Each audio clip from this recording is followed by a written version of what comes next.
আপা জীবন সবার জন্য সুখের হয় না, হয়তো আল্লাহ আমাকে এরকম ভাবে রাখছে।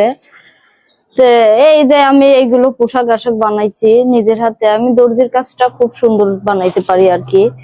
আসলে আমার তো সেভাবে কোনো ব্যবসা নাই, একটা যদি ব্যবসা থাকতো টুকটাক অল্প কিছু ছিট কাপড়, তাহলে আমি সেই ব্যবসাটা করে নিজের চলতে পারতাম, দুটা বাচ্চার মুখে খাবার তুলে দিতে পারতাম, বাবার অসুস্থ তা একটু হলেও কমাইতে পারতাম আর কি। ভাইজান নেই? হ্যাঁ ভাই আছে, ভাই তো আর এখানে থাকে না, ভাই থাকে শ্বশুর বাড়ি। ও আপনার স্বামী নেই? হ্যাঁ আমার স্বামী আছে, এই আসে আর যায়, দেখা যায় 2 বছর 6 মাস অন্তর আসে, থাকা না থাকা সমান। এখন আমার 2টা বাচ্চা নিয়ে আমার কোনোভাবে চলতে হয়। মানে এইভাবে এখন আপনি চলতেছেন? হ্যাঁ এভাবে এখন আমি কোনো রকম ভাবে চলছি 2টা বাচ্চা নিয়ে। এখন বাচ্চা 2টাকে খাওয়াইতে হচ্ছে। এইভাবে কি বেঁচে থাকা যায় আপা? এইভাবে এখন আল্লাহ বাঁচা রাখছে, কোনোভাবে বেঁচে আছি, কারণ 2টা বাচ্চা নিয়ে এখন আমার তো বাঁচতে হবে।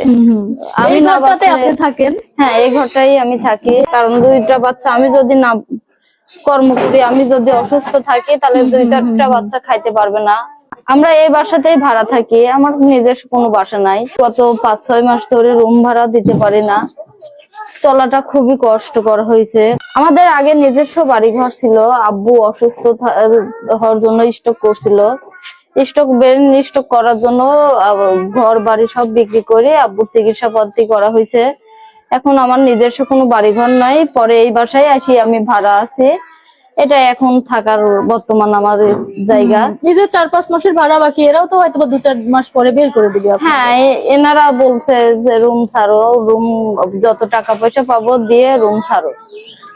এখন বর্তমানে তো আমার উপায় নাই যে আমি কিভাবে রুম ছাড়বো, কিভাবে কি করব, আমার 2টা বাচ্চা। দর্শক, বিনা আপার জীবনের গল্প যতই শুনবো ততই হয়তো বা ট্র্যাজেডিতে পরিণত হবে। এমন অবস্থায় শুধু একটা কথাই বলবো, ভিডিওটি বেশি বেশি শেয়ার করবেন। আর বিনা আপা, আপনাকে একটা কথা বলি, আপনার এই কথাগুলো, এই কষ্টগুলো আপনার কোটি কোটি লাখ লাখ ভাই বোন দেখছে ক্যামেরার ওপার থেকে, তাদের জন্য কি কিছু বলবেন? সব ভাই বোনদের কাছে একটাই শুধু চাওয়া, যাতে আমার 2টা বাচ্চার মুখে এক মুঠো খাবার তুলে দিতে পারি, আমার অসুস্থ বাবার চিকিৎসা করতে পারি, আমার বাবা মাকে নিয়ে যাতে আমি একটু চলতে পারি। এই জন্য যদি আমাকে কিছুটা কর্মের ব্যবস্থা করে দিত। আপনি সেলাই মেশিনের খুব ভালো কাজ জানেন, তাই না? হ্যাঁ ওইটাই আর কি, আমাকে যদি কিছু ছিট কাপড় তুলে দিত, তাহলে আমার বাবা মাকে নিয়ে আমি আর কি চলতে পারতাম।